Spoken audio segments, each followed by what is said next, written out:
दोस्तों, मेरा नाम नीरज प्रजापति है और ये मेरी सैड ब्रेकअप स्टोरी है जो मैं आप सबको सुनाने जा रहा हूँ।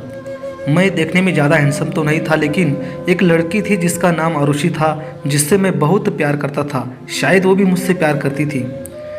दोस्तों, ये बात सितंबर 2018 के वक्त की है, जब मेरी और आरुषि की बातें बहुत कम होने लगी थी। मैंने आरुषि को कई बार पूछा था कि आजकल क्यों तुम मुझसे बात नहीं करती हो, कोई प्रॉब्लम है क्या, कोई परेशान कर रहा है क्या। लेकिन आरुषि ने मुझे कभी कुछ बताया नहीं।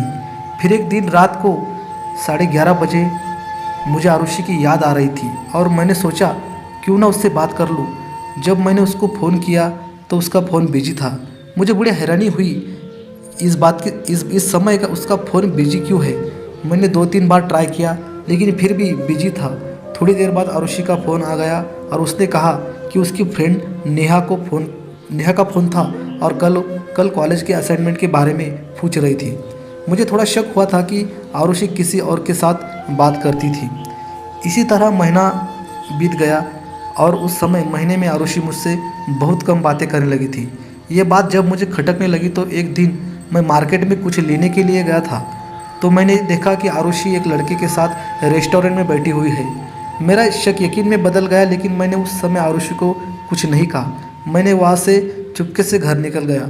घर आकर मैंने बहुत सोचा कि ये मेरा प्यार एक तरफा तो नहीं है।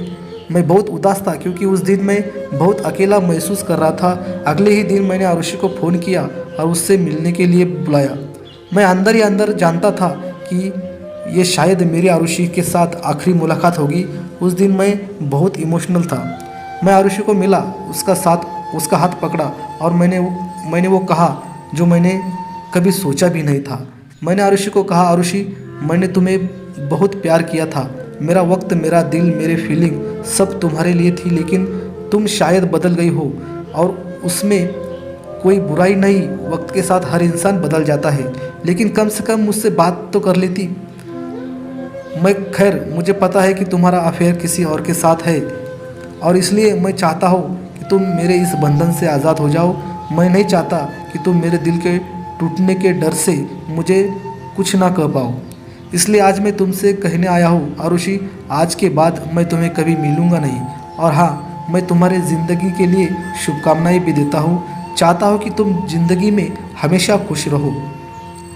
आरुषि बिना कुछ बोले मेरी सारी बातें सुन रही थी। शायद उसे भी पता चला था कि मुझे उसके अफेयर के बारे में पता चल चुका है।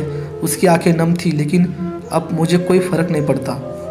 तो दोस्तों, इससे मैं सीखा हो कि उस दिन मैंने सीखा कि तुम्हारी खामोशी नहीं सुन सकता। जो तुम्हारी खामोशी नहीं सुन सकता वो तुम्हारे लफ्ज़ भी नहीं सुन सकता। दोस्तों, कभी किसी को इतना प्यार मत करो कि तुम्हारी ज़िंदगी बन जाए। उसके जाने के बाद बहुत मुश्किल हो जाती है दोस्तों, बहुत दर्द होता है। तो दोस्तों, यही थी मेरी कहानी। आपको कैसी लगी कमेंट में बताना। शुक्रिया दोस्तों।